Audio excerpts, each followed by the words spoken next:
Hey guys, hello and welcome to Weimar.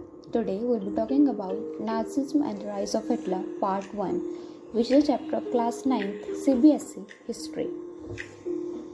Weimar Republic, the early 20th century, 1914 to 1918. Germany and the Austrian Empire had their First World War against the Allies, England, France, and Russia.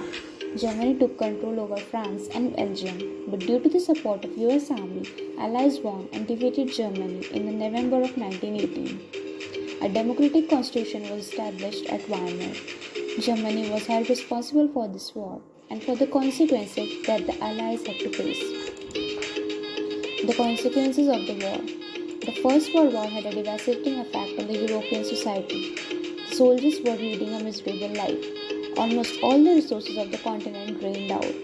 Weimar Republic was supported by the Socialists, Catholics, and Democrats, and they were referred as the November criminals. Economic crisis. France occupied Ruhr, the coal area. Germans faced a devastating crisis. An image was published of Germans carrying a cartload of currency notes to buy some bread. This image gained sympathy. Prices rose on an extreme level. This situation was called hyperinflation. Depression years. Wall Street Exchange crashed in 1929 and short-term loans were withdrawn. USA witnessed fall in their economy by 0.5%. Germany was at its worst. Workers were on streets with placards saying, "Willing to do any work."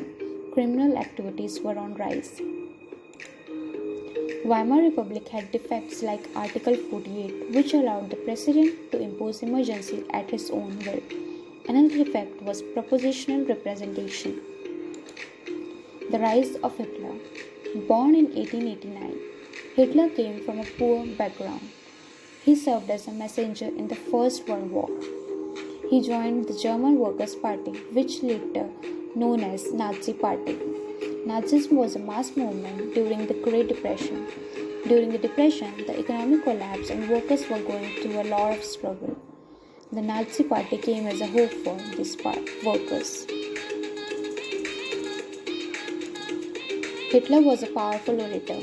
His speech created an impact on people where he promised that he will strengthen the nation and will undo the injustice by the Versailles Treaty. He was called a Messiah, that is a savior, by the Germans.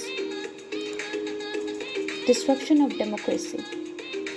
On January 30, 1933, Hitler was offered the chancellorship of Germany by President Hindenburg.